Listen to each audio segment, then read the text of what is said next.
So hello mga kulitshop, isang magandang hapon po sa ating lahat. Ayan, may package na naman tayo galing sa Lazada.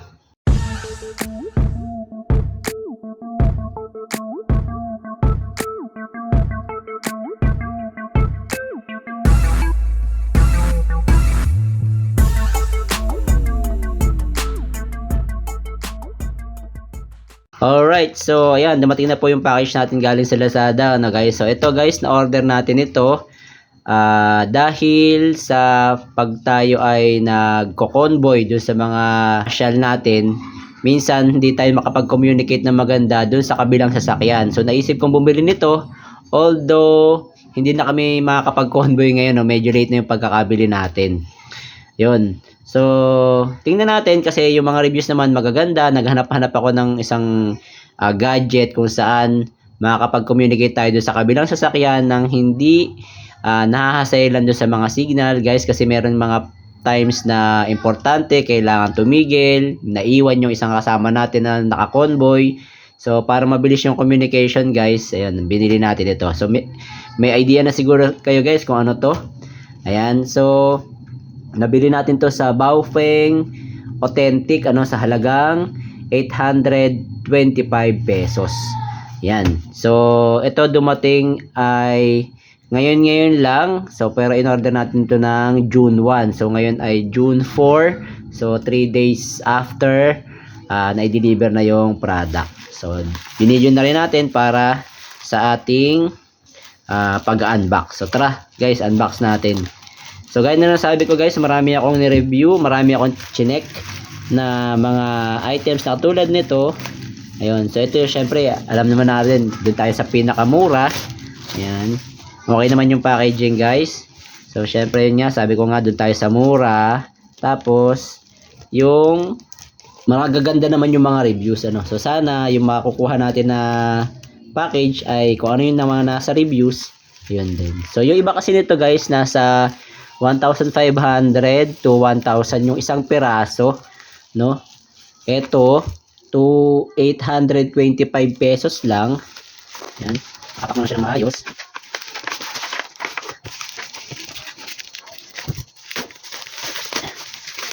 Yan, natin. Yun, ito ay 200 ahit sa 1,000. Ayun. So meron siyang kasamang dalawang earpiece. Ayan. In-order ko may earpiece guys para if ever na gusto nating mag-usap ng privately, makakapag-usap tayo, no? So ito nga guys yung Baofeng Professional Walkie-Talkie. Ayan. Two-way radio siya. So ito rin guys, binili ko rin para dun sa if ever na kami ay mamamasyal sa mall, tapos yung mag-ina ko ay hihiwalay sa akin. Ako kasi madalas humihiwalay sa mall. Kasi ang pinupuntahan ko is yung mga Ace Hardware, yung mga car parts, ayan, o kaya magsi-CR, tapos sila naman magkasama ng mag-ina. So para hindi na mahirap yung pag-communicate, pwede nating gamitin ito. Or pag pupunta kami ng Maple Grove, si Zane, nagbabike siya, malayo yung nararating niya. So para hindi namin siya hanapin ng hanapin. So ito nga yung Baofeng Professional Walkie-Talkie, Passion and Mini, long standby time, long distance. Sabi dito, good sound quality. Ayan. Ngayon, ito yung user's manual. At ito guys, ang maganda rito, sa halagang 825 pesos, meron na tayong dalawang walkie-talkie, dalawa na siya. Okay? So, yung iba nasa 1,500, isang piraso lang. Pero yun yung mga long range na. Ito mga 5 kilometers daw yung kanyang layo. So, okay na siguro yun. So, pag nagbabike si Zane sa labas, bibigay ko sa kanya to. Tapos pag tatawagin na, yun, madali na siyang matawag. So, yun din yung isa sa mga purpose natin. Tapos, ang main purpose nga natin ito is, ayun nga, dahil pagka nagta-travel kami na dalawang sasakyan, usually, ayun, hindi kami nakakapag-communicate ng maayos. Minsan naiiwan yung isa, at yung isa naman nauuna. Yun, may problema na pala, hindi natin alam. So, madali yung ganito meron. Ayan, so dalawang piraso siya ng walkie-talkie. Ang charger niya guys is Type-C. Ayan na, ganyan na. Parang charger na lang din ng cellphone. Ayan ang kasama niya. Tapos, ayun, dalawang battery. Ayan. Tapos, meron siyang lanyard. Ayan, dalawa din, syempre. Okay, and then, ano ba to? Yung isang charger. Ayan.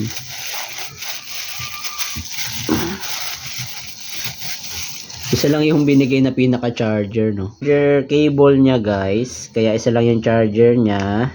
Ayan, isang charger para sa dalawang gadget. Ayan, ganun siya. Kaya isa lang yung ulo ng charger. Okay, lanyard box. Ayan, tapos ito yung pang lagay dito sa likod, pang clip. Okay, tapos ito nga yung box. So, ang item na to is, check ko lang kung ano yung unit niya, parang C50.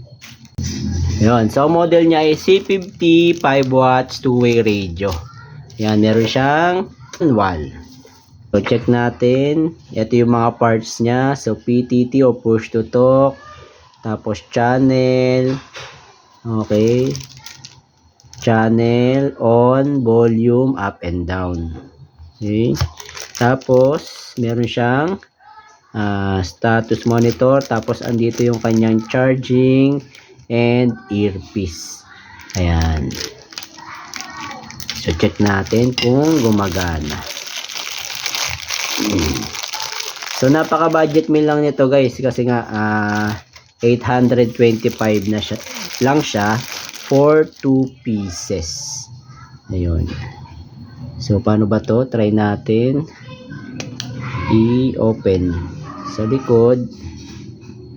Okay, so ganun lang yung pagbukas sa kanya, no? Merong maliit na slit dito. Ayan, tapos kailangan siyang tuklapin. Oh, ayan. Tapos lagyan natin yung battery. So yung battery niya parang yung mga battery noon tulad nung Nokia cellphone, kung inabot nyo yung Nokia cellphone. So BL3 3.7 volts, 5.5 watts. Ayan. So, tatama lang natin yung battery. Okay, sa kanya na ganyan. Then, try din natin yung isa. Tapos, yan, ganun din. Same procedure. Battery. Sana gumagana siya, no? Ayan. Tapos, ito nga pala, guys. Kaya nagustuhan ko rin. Based dun sa review kasi is, yun nga, English at saka Chinese language, timeout timer, wide narrow band, meron siyang battery saving function, tapos low battery voltage warning, and programmable by PC siya. So, review ng isang nasa Lazada is, ano daw, na-program niya to dun sa ibang radio. Ano? So, kasi yung ibang radyo na katulad nito, kailangan partner sila tulad ng model para mai-connect mo siya dun sa ibang frequency. Ito, na-connect daw sa ibang frequency through PC, ano? Tapos, na-connect sa ibang radyo. So, yun ang nagustuhan ko rito. Para if ever na gusto mong makumonect ng ibang channel ng radyo, ay pwede mo siyang mai-connect. So, try natin, guys. I-on natin. On. Welcome, fun. Ayun. So, open na siya. Tapos isa. Welcome, fun. Okay. Nag-open na siya. Tapos, push. Ayun. So, mapapansin natin, guys, ano, pag tayo ay nag-push dito, ayan, nagre-red siya. Tapos, yung receiver ay nagiging green. Ayan. Pag nag-push naman ako dito sa kabila, siya yung nagpi-feedback lang. Siya yung mag-send ng message, tapos yung receiver ay green. Ayun. Si red yung sender, si green ang receiver. Okay, dito naman tayo sa kabila. Try natin. Si red, si sender, si green, si receiver. So, try natin, guys. Low. Low. Nagpi-feedback lang, guys, no? Kasi, medyo malapit. Try natin yung malayo-layo. Low.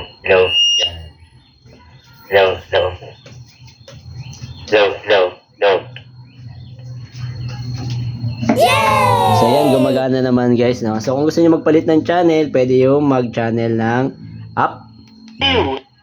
Oh, Channel down. 1, Oh. Channel up. 2, Channel down. 1, Okay. Volume up. Volume down. Low, low, low, low. Yan. So, mahina yung ano. Yan. Mahina yung volume. Tingnan nyo guys yung volume pag dito sa beep. Ayun, mahina. Pinakamahina. Ito, malakas. Pahina ng pahina. Yan. So, try natin. Yan.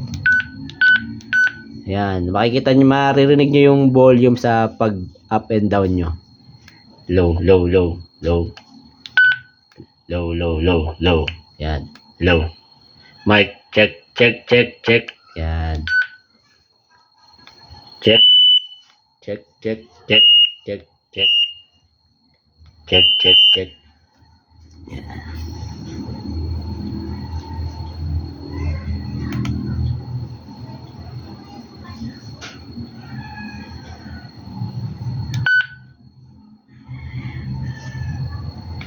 Check. Check, check, check. Yan. So, pag nagpalit tayo ng channel, papalit ko ng channel, 2, oh. Check, check. Oh, hindi na siya gagana kasi iba yung channel niya. Check, check. O, di ba? Oh, to. Check, check. Oh, hindi sila nailaw, no? Para magkaiba kasi sila ng channel. So, kailangan mag-pair siya ng channel. 1, O, yan, tulad yan. Oh, may green, green. Yan. Pag nagpalit ako ng channel, 2, palit siya ng channel. Red, wala siyang green, no? Di ba? Kasi, iba sila ng channel. So, pag pinirest natin yung channel, up. Oh. Ayun. Di ba? Nandun yung indicator. Testing na natin is kung gaano yung layo niya na pwedeng rinig yung ating radio. Try naman natin yung kung merong headset, no? Yung isa may headset, yung isa wala. Try natin. Okay, ito yung isang headset. So, pinili ko yung may headset kaya siya 800. Pero, kung wala siyang headset, nasa 700 plus lang siya. So, pinili ko na ito may headset para mas maganda yung usapan kung may pag-uusapan kayo. Yan. Para hindi maririnig nung iba yung pag-uusap ninyo. So, try natin yung may headset. Pag naka-headset tayo guys, kung mapapansin nyo, no? Yan. Pag pinindot ko yung button dito, ayun, nag-red siya, nag-green siya. So, pwede tayo magsalita. Yan. Ayun. Natin itong isang headset.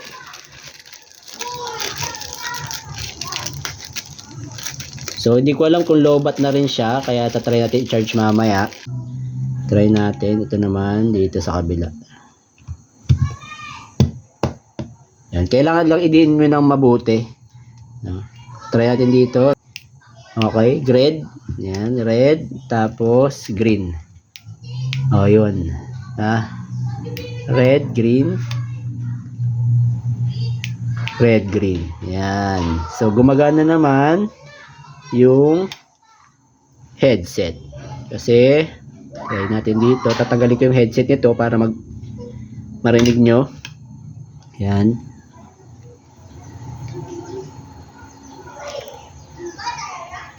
Low, low, low, low, low, hello. Ayun, nag-feedback siya. So, ito naman kabila. Okay, tatanggalin ko to. Ikalagay ko tong headset.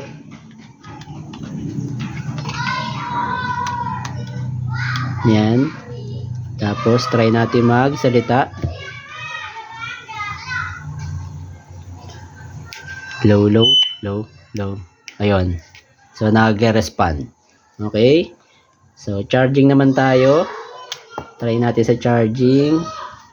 So, kanina yung charger niya, dalawa yung ulo ho. Ay, dalawa yung connector, pero isa lang yung ulo niya. Naka 16 memory channel siya, tapos frequency range is 400 to 480 MHz. Operation voltage niya is 3.7, memory channels niya nga 16. So, yung channel niya is up natin, no? 2, 3, 4, 5, 6, 7, 8, 9, 10, 11, 12, 13, 14, 15, 16. 1. Bumabalik siya sa 1 after ng 16. So, kailangan yung channel nito is same as channel nitong kabila para makareceive at maka-send sila ng message. Ayan. Charging time niya wala nakalagay dito, pero I think yung kanyang monitor screen niya, itong pag nag-green siya, siguro naka full charge na siya. So, yun nga yung nagustuhan ko dito. May ko-connect nyo itong mga to sa ibang radio. Kasi yung ibang radio na tinignan ko na tigwa 1,000, yung WLN, team radio lang siya. So, kailangan bumili ka ng isang set na puro WLN na radio na ganito para sila ay mag-connect. Pero ito, pwede mo siya mai-connect dun sa radyo ng opisina ninyo. Kung gusto nyo, naka-program lang, naipo-program lang siya. So, walang hassle sa pagko-connect nito guys kasi napakadali, no?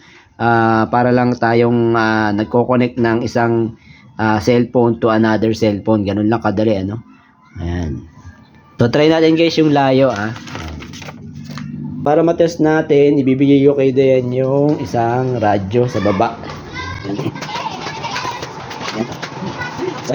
So, ayan guys, nasa first floor. Ayan. So, yun, kaya nabili ko na rin to kasi halimbawa, nanonood ako doon ng TV.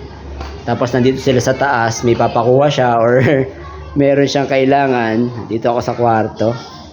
Ayan. So malalaman natin kung mara-receive siya, kung mag-green, red. Ayan. Low. Hello. Ayun, di ba? So malinis, maliwanag yung reception. I love you. Meow. Ayan, so ganun kalayo, pwede. Tapos, para mas makita natin kung gaano pa rin kalayo, papagamit natin kay Zane sa labas. Kasi Zane sa baba naglalaro, papagamit natin yung radyo. So ayan guys, lumalayo na si Zane. Tapos tingnan natin kung gaano kalayo. So, naririnig mo ba ako? Ayan, ganun na kalayo. Hindi na makita. Hindi makita sa... Narinig mo pa ako? Oh, yun, malinaw. Malayo na yun guys. Hindi na siya makita. Oh, narinig mo pa ako? Ayan, ganun kalayo. Ayan. Oh, sige, balik ka na.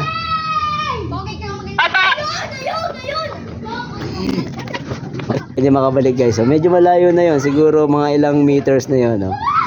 Ayan. Kaya na siya tumatakbo na.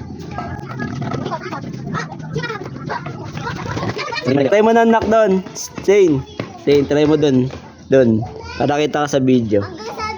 Basta lumagumanon ka.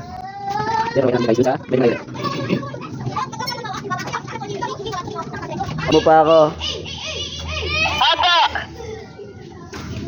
Oh, layo ka pa.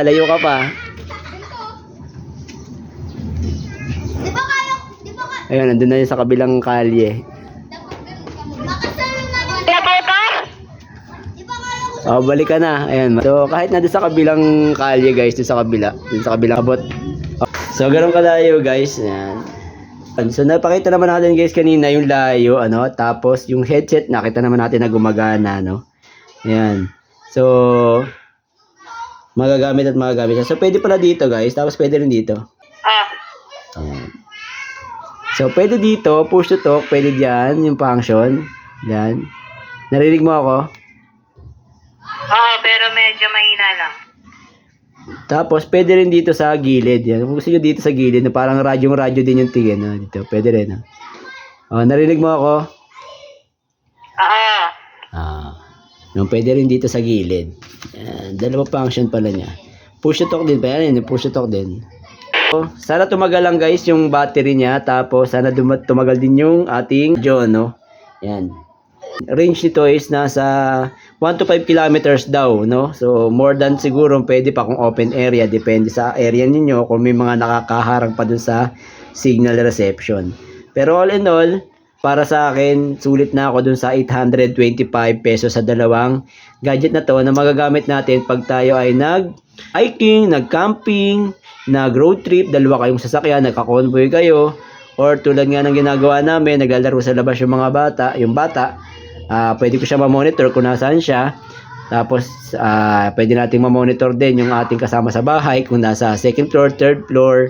Ayan. Nandito, hindi na kailangan ng signal kasi radio signal yung ginagamit niya. Alright, so kung gusto nyo rin po ng ganitong gadget, ilalagay ko na lang po yung link dito sa ating video. Baopeng Authentic po yung ating binili. C50 po ang kanyang model. Siguro po yung minabag naman ako pakipakinabang sa araw na ito. At sa mga hindi pa po nakasubscribe, subscribe lang tayo sa Kulit Shop. Ang shop na makulit pero walang physical shop. See you in my next videos. Bye-bye ka, bye-bye. Bye!